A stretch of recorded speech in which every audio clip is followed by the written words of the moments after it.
दर्शकों, स्वागत है आपका रैंकर्स न्यूज में। मैं आपके साथ हिमानी बेस्ट और आज के विषय की खास चर्चा के लिए हमारे साथ हरिद्वार का एक ऐसा चेहरा मौजूद है जो इतनी कम उम्र में लगातार अपने कार्यों से युवाओं के लिए एक प्रेरणा बन रही है। जी हाँ, मैं बात कर रही हूँ निशा की।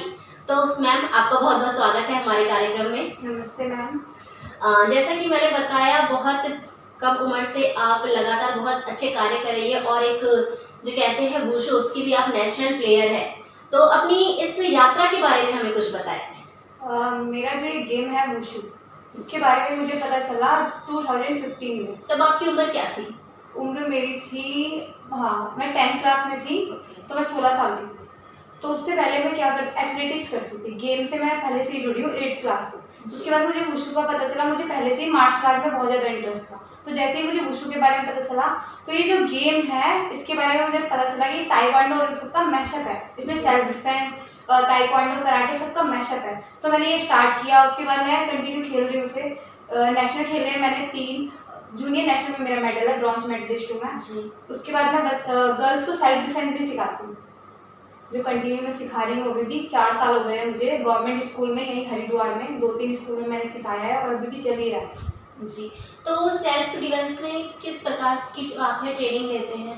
सेल्फ डिफेंस में मतलब लड़कियां, जैसे आज का हम देखते हैं कि लड़कियों के साथ क्या चल रहा है। छोटी सी उम्र होती है और उनके साथ रेप हो जाता है, और लड़कियां क्या इतनी नाजुक होती है कि आंसर नहीं कर पाती। उनको कोई टच कर रहा है, देख रहा है, कोई जवाब नहीं होता उनके पास। तो मैं वही एक तो मोटिवेट करती हूँ और ये सिखाती हूँ कि अपनी रक्षा कैसे कर सके, कैसे हम बचा सके अपने, अगर जब कोई हमारे साथ नहीं हो तो हम कैसे अपना खुद का डिफेंस कर सके, ऐसे ये सिखाती हूँ।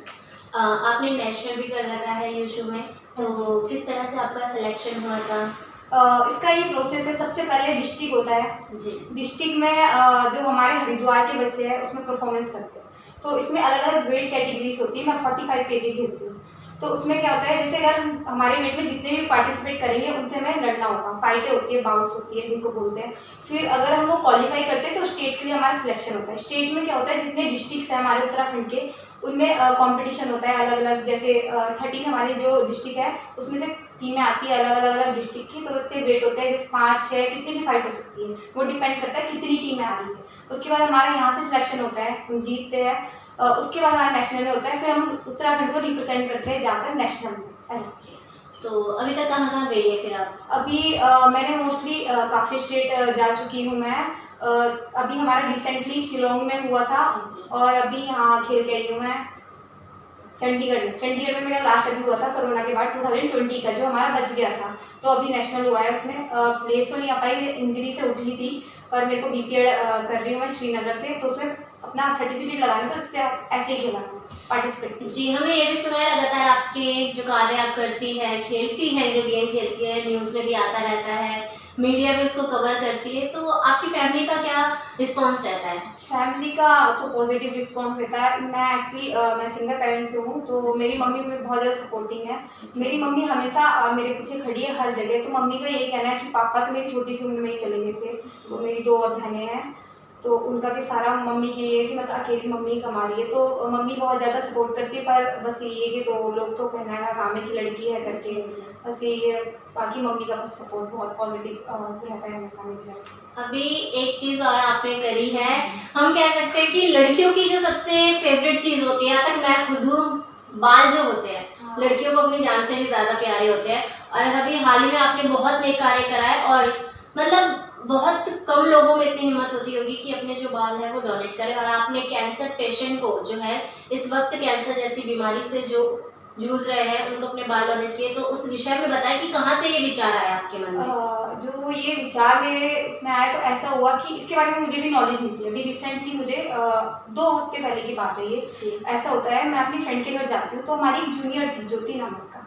तो हमारे सेम कॉलेज से जूनियर थी, मेरी एनसीसी की वो रही है, मैं भी एनसीसी की कैडेट रही हूँ।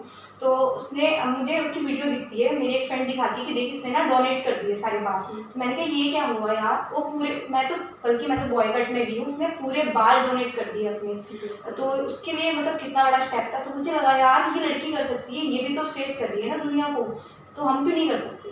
तो फिर भी मेरे माइंड में तब से बहुत कंटिन्यू बहुत सारी चीज़ें आ रही थी, यार करना चाहिए नहीं करना चाहिए। और मेरे को बाल स्टार्टिंग से बॉय कट बहुत पसंद है, पर मम्मी अलाउड नहीं करती थी बाल, क्योंकि मम्मी कहती थी लड़की का क्या क्या कहना है और यही तुम दे दोगी तो तुम बचोगी क्या। तो मैंने कहा, फिर भी मैं बहुत डरी हुई थी कि कैसे करूँ, मम्मी को कैसे कन्विंस करूँ, नहीं हो पा रहा था। तो फिर जो मेरी फ्रेंड थी, तो पता चलता है मुझे उसने भी डोनेट कर दी, मुझे नहीं बताया, मुझे बहुत गुस्सा आया। तो मेरे को वीडियो कॉल करके कहती कि देख तूने मेरे स्टेटस नहीं देखा, मैंने कहा नहीं, कह रही रुक। तो उसने, मैंने कहा अरे तू कैसे कर सकती है मेरे बिना ये वो, मुझे बहुत गुस्सा आ रहा। मैंने कहा तू ऐसे कैसे कर सकती है मेरे बिना, ये मैं भी, मेरा भी फैसला था, जब तू कर सकती है तो मैं नहीं कर सकती।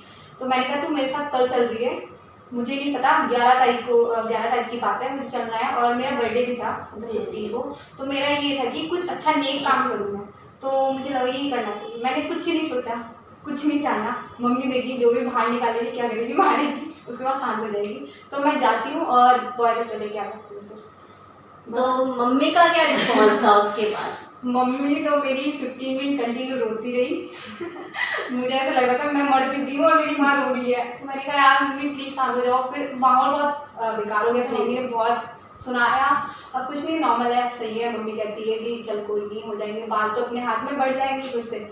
फिर ऐसे ही था बस, हमने वो बाल। चलिए, यहाँ फैमिली का, मम्मी का तो सपोर्ट मिल गया था, लेकिन जब कहीं लड़की बिना मतलब बॉय कट में बाहर निकलती है तो समाज जो है बहुत अलग नज़रों से देखता है, तो उस अनुभव के बारे में कुछ बताएं। वो तो अभी 4 दिन से मेरे साथ कंटिन्यू केसेस हो रहे हैं। जैसे ही मैं बाल कटा के आई थी, पहले तो हम दोनों घूम रहे थे स्कूटी पे, क्योंकि हमने शॉपिंग भी कर ली थी थोड़ी सी ना। मैंने सोचा पहन हो गया, क्वेश्चन मार्क आता है सारे लड़कियों वाले, तो सारे थोड़े जैसे स्टाइलिश ये ड्रेस वन पीस, तो बर्थडे भी था, क्या पहनूं।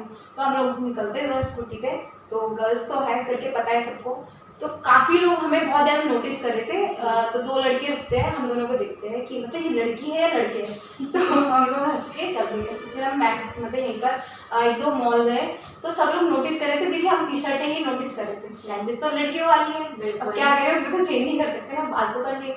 फिर हमने जैसे जैसे खरीदे कपड़े, हम निकलते। तो मेरा बर्थडे वाले दिन था, अब क्या करूँ इन बालों का तो मैं बॉयज़ पार्लर अपने बाल सेट कराने। तो वहाँ बहुत इंटरेस्टिंग बात थी। तो मैं बैठी थी, 3-4 कस्टमर थे, तो पीछे जाते कि इसका बाद में कर दूँ, मेरा कर दे यार करके। तो उसने बोला लड़की है, मैंने उसकी बात कर वो कह रहे लड़की है, और बस हंसते रहे। तो अभी भी कंटिन्यू कैसे चल ही रहे हैं, स्कूटी से आगे चलते भी रहेंगे शायद अभी तो, और भी लोग मिलेंगे जो अलग तरह से देखेंगे, मतलब कोई मोटिवेट भी होंगे, अधिकतर तो मोटिवेट होंगे आपको देखकर, क्योंकि इतनी कम उम्र में आप इतने नेक कार्य कर रही हैं, तो कहीं ना कहीं आपको मेरे लिए या बाकी लड़कियों के लिए भी प्रेरणा है। अच्छा, मैं ये पूछना चाहूँगी कि आपका आइडल कौन है, जिनकी राहों पे आप चले या फिर जिनके विचारों से आपको कुछ सीखने को मिला? सच्ची बताऊँ तो मैं भगवान को नहीं मानती जी। मेरी माँ, मैंने जो मेरी मम्मी जैसे बताती है और जो हमने टाइम देखा है, तो मैं अभी जब मैं इतनी छोटी थी, मतलब 11 साल की, मैं उसी 11 साल की उम्र में इतनी मैच्योर हो चुकी थी, मैंने दुनिया को देख लिया था, ऐसा लगता है मुझे।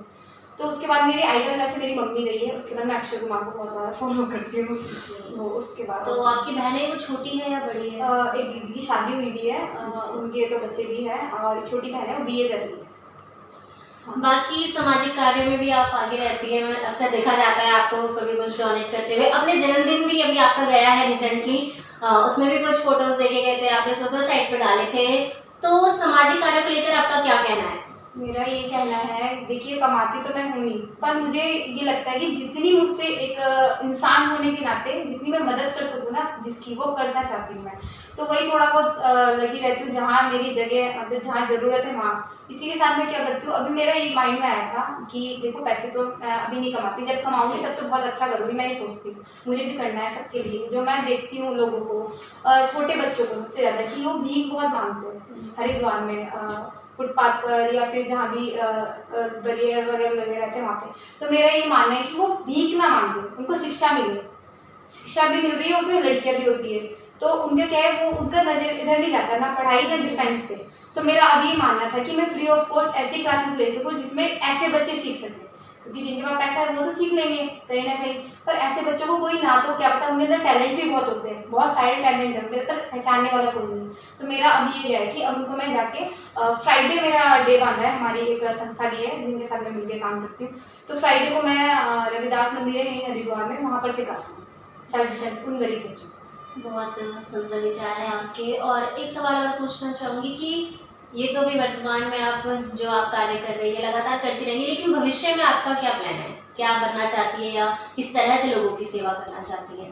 मेरा वैसे तो मुझे इंटरनेशनल प्लेयर बनना है, पर उसमें भी मुझे लग रहा है कि थोड़ी आती है, होता है थोड़ा बैकग्राउंड में पैसे का थोड़ा इशू है मेरा।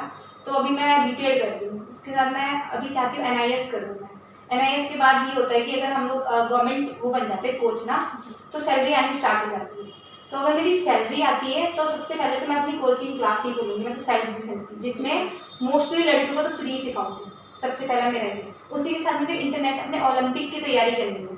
आज नहीं तो कल मेरा सपना ही पूरा होके दिखेगा, ये करना है मुझे। ओके, एक प्लेयर आप है, नेशनल भी आपने खेल रखा है, इंटरनेशनल प्लेयर बनना चाहती है, क्या आपको लगता है कि कहीं ना कहीं सरकार प्लेयर के लिए कम कर रही है, ज़्यादा कर रही है, या फिर क्या बेहतर कर सकती है? क्योंकि कई प्लेयर्स ऐसे होते हैं जो आप या आप खुद को ही देख लीजिए या फिर अन्य जो आते हैं उन पे इतना फाइनेंशियल इतना स्ट्रांग नहीं होते हैं। तो क्या क्या सरकार को या प्रशासन को करना चाहिए? उत्तराखंड की जो हमारी सरकार है, क्या आप जैसे युवाओं के लिए उन्हें करना चाहिए?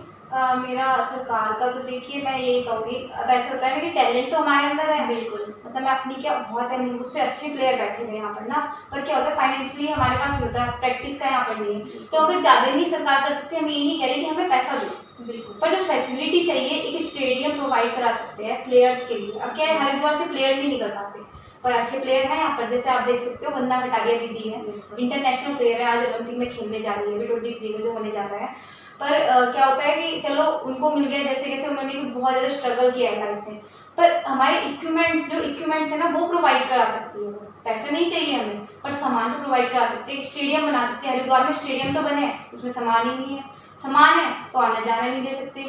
अभी जैसे कि हम हरिद्वार का देख सकते हैं, यहाँ पर पूरे 2 साल हो गए प्रैक्टिस नहीं कर सकता है बच्चा, कहाँ करें, सड़कों पे घूमते गंगा के किनारे में, तो रनिंग की सुविधा नहीं है, तो कम से कम इतनी सुविधा तो दे सकती है उत्तराखंड सरकार। जी बिल्कुल, ये तो होना ही चाहिए।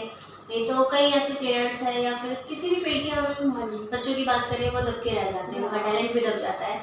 अब यहाँ पे मैं बात करूँगी एक आम नागरिक होने के नाते, आप धर्मनगरी हरिद्वार से आप आते हैं, खुद हम उत्तराखंड देवभूमि से है, आपको क्या लगता है कि कितना विकास हरिद्वार का हुआ है या क्या क्या कमियां हैं हरिद्वार के अंदर, या फिर कितनी अच्छाइयां हैं जो यहाँ पे मिलकर प्रशासन कर रहा है? इसके बारे में तो आम आदमी की नज़र से देखो, विकास तो हुआ है, विकास हो रहा है, हमारे गंगा घाट का विकास हो रहा है, हरिद्वार में तो मोस्टली यही हो रहा है, पर जो विकास होना चाहिए ना वो भी रुका हुआ है। जैसे क्या क्या? जैसे कि जॉब, उत्तराखंड में कहाँ है, जॉब ही नहीं निकल रही, जब से बेचारे जो यंगर से एजुकेटर है जो भी है वो सब बैठे हुए कि आएंगे फॉर्म भरे जाते हैं, पैसे लिए जाते हैं, पर वो एग्जाम ही नहीं होते।